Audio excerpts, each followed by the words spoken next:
Selamat datang di Madam's Pathway.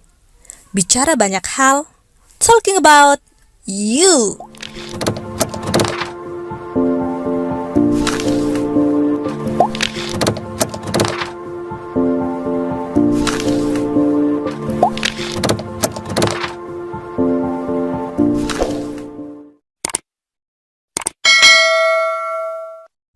Dirimu di hatiku sudah terlalu lama, dan biarlah ku mencoba untuk tinggalkan semua. Udah. Tahu nggak Pak? Ini lagu Killing Me Inside ini mengingatkan tahun sekitar 2011-an kayaknya ya. Iya. 2011 awal? Lupa sih. Iya. Yang jelas waktu itu Bu Madam sedang kerja di suatu tempat bimbingan belajar gitu kan. Siswanya itu anak SMA. Dimatiin aja ya Pak ya. Iya. Takutnya nggak denger suaranya. Kemudian mereka nyanyi nih, penasaran dong. Kok bagus ya, ternyata lagunya Killing Me Inside. Bang Onat, keren. Fans Onat, beratnya iya. Onat nih. Nggak tahu kayaknya kece ya Pak ya Onat ya. Iya. Keren gitu. Keren banget. Yang belum tahu Onat, teman-teman Bu Madam yang belum tahu Onat, searching deh ya di Instagram atau di YouTube mungkin. Banyak tinggal cari aja. Oke. Nah, setelah nyanyi tadi dari perjalanan, baru pulang kerja, jumpa lagi di Madam's Pathway. Ngomongin masalah 2011 kemarin sempat ada yang ini sih pesen gitu kan, bilang gini, coba dong diulas perjalanan Madam sama pasangan gitu kan, kok bisa sampai seperti ini gitu. Terus agak mikir-mikir juga sih perjalanan seperti apa kan gitu ya. Katanya lika-liku perjalanannya mulai dari pertama kenal sampai sekarang punya kerucil-kerucil dan kehidupan yang sekarang. Pengen sih bahas ya Pak ya. Cuman panjang banget. Panjang banget. Tapi Tentang waktunya ya. tapi sih tahu diri Bu Madam itu kita tidak se-famous itu. Jadi kalau kita bahas tentang diri kita mungkin ditahan dulu kayaknya ya Pak Lain ya. kali lah. Lain Mungkin kali. bisa yang komen seperti itu, mungkin bisa ini. Dalam hal apa nih yang nanti akan kita bahas tentang perjalanan kita itu Bisa kan? mungkin tentang bagaimana kehidupan rumah tangga kita, atau mungkin juga bagaimana cara mengasuh kita terhadap anak-anak gitu kan ya Pak ya. Banyak tuh yang perlu diungkap, tidak harus semua sih. Kita bersama 15 tahun loh, kalau diceritakan panjang gitu kan. Jadinya untuk hari ini apa yang kita akan bahas? Kali ini ada yang pesan masuk juga, minta dibahas tentang bagaimana cara agar kita sebagai pekerja itu tidak suka menunda-nunda pekerjaan. Oh iya, itu pasti banyak dialami oleh kita yang sudah bekerja. Itu biasanya kadang-kadang ada kerjaan sering menunda atau tertunda gitu. Jadi Kalau menunda itu biasanya dari dalam diri kita ya Pak ya, karena memang kurang motivasi atau mungkin ada hal lain yang lebih menarik untuk dilakukan. Tapi kalau tertunda biasanya sih eksternal ya, karena ada faktor dari luar. Kira-kira nih menurut Bapak, kita kasih tips ya, saran kepada teman Bu Madam yang tadi sempat bertanya gitu kan. Kira-kira seperti apa sih triknya agar pekerjaan itu tidak terbiasa ditunda. Nah, kalau menurut Bapak seperti apa nih? mungkin ini kita buat list Jadwal ya, kayak jadwal kita kecil dulu gak sih? Bangun itu jam kan. berapa, habis itu sarapan, habis itu mau berangkat Ya, sekolah. itulah. Kita dulu kecil pernah kan diajarin seperti itu? Kelas 2 kayaknya ya, dulu tuh kita mulai membuat jadwal kegiatan kita. Mungkin dari pekerjaan bisa juga seperti itu ya Pak ya dilakukan? bisa seperti itu berarti. Berarti listnya tuh modelnya seperti apa Pak? Ya di list apa pekerjaan yang harus kita lakukan. Itu apa saja, mungkin dalam tentang 1 minggu ataukah dalam waktu tertentu. Yang penting kita list sebenarnya pekerjaan apa aja yang perlu kita selesaikan Oh gitu. di masa itu. Kita catat nih semuanya gitu. Biar tidak lupa. Oh, biar tidak lupa, termasuk untuk agenda mengingatkan ya, reminder. Oke. Bisa juga, berarti yang pertama harus di list ya, bikin jadwal atau ditulis apa saja yang harus diselesaikan dalam 1 minggu lah ya, untuk jangka waktu 1 minggu. Oke.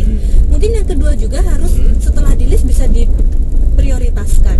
Artinya setelah ditulis nih mana-mana pekerjaan, kemudian dipisahkan mana pekerjaan yang reguler yang bisa dikerjakan harian, yang itu memang rutinitas kita lakukan setiap harinya, atau pekerjaan deadline.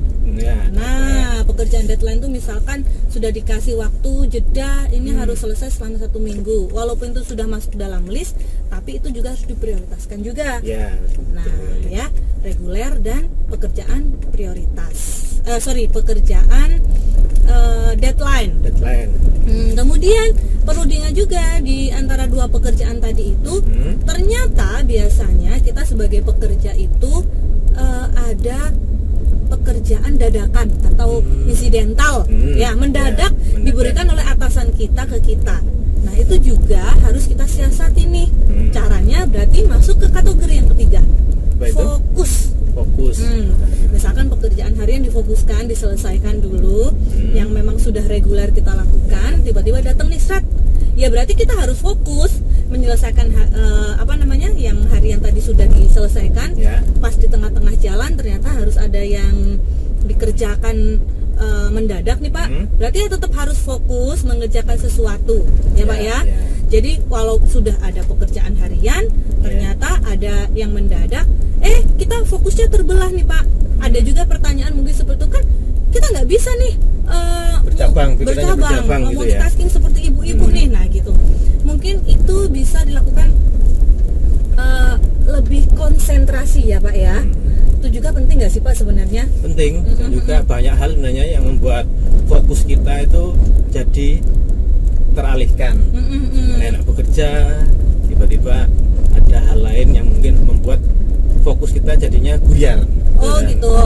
Jadi ini fokusnya ada 2 macam ya. Fokus menyelesaikan pekerjaan ya. Jadi kita walaupun ada pekerjaan mendadak itu tetap fokus. Tetap mengikuti prosedur sesuai dengan yang diperintahkan oleh atasan ya Pak ya. Jadi fokusnya itu tetap melakukan yang terbaik. Nah, pengalihan fokus tuh biasanya kita lebih banyak ini menunda-nundanya karena gadget ya kan Pak ya. Itu jelas itu. Kemudian stalking Instagram yang si ini, si itu, si ini, si itu, jadi membuyarkan fokus kita. Sudah kita sering nunda, pekerjaan regulernya tidak terselesaikan, deadline-nya juga keburu-buru, pekerjaan mendadaknya juga pasti terbengkalai. Jadi asik dengan sosmed. Nah, itu sih. Jadi fokus ya Pak ya. Fokusnya harus tetap. Terus apalagi? Biasanya sih untuk membuat pekerjaan menjadi lebih nyaman, itu kita bisa menjaga mood. Apa itu? Dengan cara apa itu? Kalau menjaga mood sih biasanya kalau Bu Madam sambil kerja nih ya. Tapi beda-beda setiap orang. Tapi bisa mungkin dilakukan. Yang pertama itu membereskan meja kerja. Ini penting Pak. Biasanya kalau Bu Madam ada tempat berantakan tuh Bu Madam nggak suka. Jadi mana dokumen yang biasanya untuk ini si A, dokumen untuk B, dokumen untuk C, kemudian diberesin, ditata sedemikian rupa, mana tempat tisu, kemudian foto keluarga, mana untuk tempat pulpen, semua ditata rapi. Setelah ditata rapi, biasanya Bu Madam lebih semangat lagi. Lebih semangat. Semangatnya bertambah lagi biasanya kalau khusus Bu Madam, nggak tahu teman-teman yang lain mungkin ada ya yang menambahkan parfum di mejanya. Kalau Bu Madam sih biasanya sambil mendengarkan lagu. Oh itu kalau sudah mendengarkan lagu, meja bersih, itu kerjaan itu rasanya nyaman dan gitu ya, bikin mood itu terjaga gitu loh. Lihat kan meja bersih kinclong gitu kan, itu jadi lebih bersemangat. Bener, sambil dengerin lagu-lagu favorit, playlistnya tuh udah di setting sedemikian rupa, udah sambil kerja moodnya jadi terjaga gitu loh Pak sepanjang bekerja tadi itu. Bisa juga di mejanya dikasih foto pasangan, bisa. foto keluarga, anak, suami, jadi lebih memotivasi kita untuk segera menyelesaikan pekerjaan itu. Ada juga yang kadang dikasih vas bunga. Terus sekarang lagi tren di meja kerjanya ada beberapa temen tuh dikasih akuarium kecil tuh diisi ikan. Kasih ikan cupang gitu ya. Itu kan bisa menjaga mood ya. Atau mungkin yang doyan ngemil bisa tuh dikasih toples kecil-kecil diisi makanan. Ada juga yang temen seperti itu. Jadi di mejanya itu penuh dengan makanan, tapi dengan makanan itu dia jadinya kerjanya fokus dan semangat karena memang moodnya datang dari makanan itu. Ada juga yang sedia permen. Kemudian ada yang ini Pak, mereka ada nih temennya Bu Madam itu sedia minum yang fokus untuk dia. Jadi kan dia gampang haus tuh ya. Jadi apa namanya, minumnya tuh jaraknya tuh di samping dia deket, jadi nggak usah harus berdiri apa gitu loh Pak. Itu menjaga ya? Benar, itu menjaga mood juga. Karena apa, kalau misalkan kita udah fokus nih ya, udah konsentrasi ternyata haus, kalau kita harus berdiri ambil minum lagi kan juga mau duduk lagi, apalagi jarak dari kursi kita, dari tempat kita ke tempat minum yang jauh tadi biasanya ngelewatin beberapa teman gitu kan, disapa, diajak ngerumpi, itu jadinya malah membuyarkan fokus yang sudah ini ya. Bisa itu. Pekerjaan tertunda lagi. Ya. Nah, mungkin bisa dicontoh nih buat teman-teman juga nih.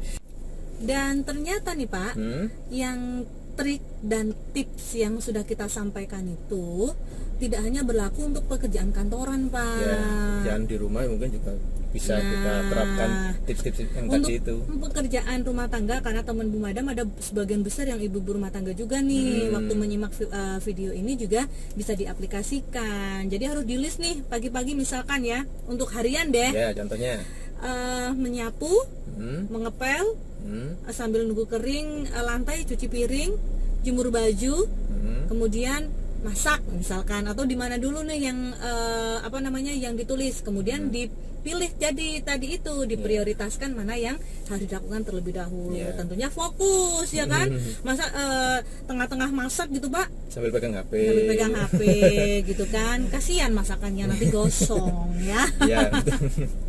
Iya enggak, kemudian jaga mood juga sambil ngepel sambil dengerin musik, apalagi kalau misalnya musik dangdut, wah bikin semangat, lebih malah goyang nanti jadinya.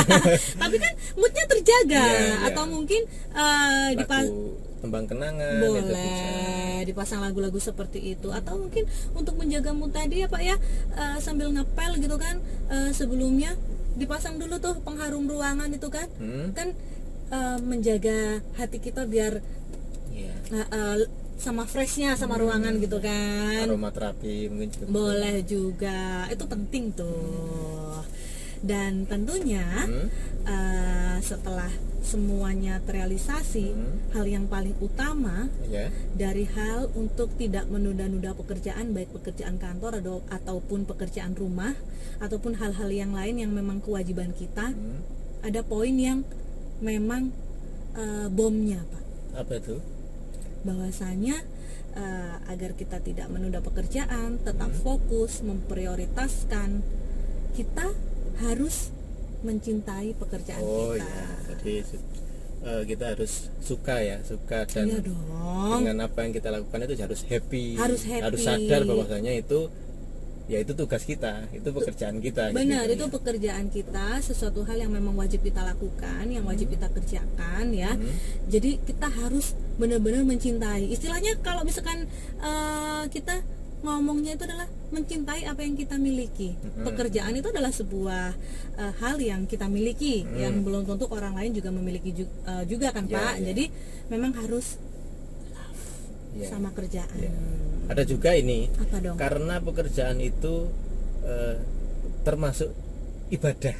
Benar. Nah, jadi benar. lakukan pekerjaan itu sebaik mungkin seperti dengan ibadah-ibadah kita yang lain. Gitu. Berarti secara tidak langsung dilakukan dengan hati ya Pak? Iya, itu Jadi buat teman-teman semua yang terbiasa menunda-nunda pekerjaan, mulai hari ini mencintai pekerjaan itu, kemudian melakukan tips-tips yang tadi sudah kita sampaikan.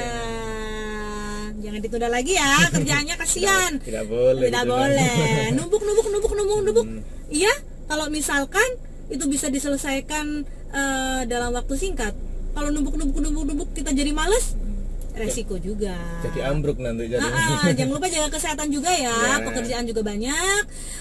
Kemudian kita lupa waktu, jangan sampai. Tetap prioritaskan kesehatan, makanan yang bergizi, olahraga, Istirahat yang cukup. jaga jarak.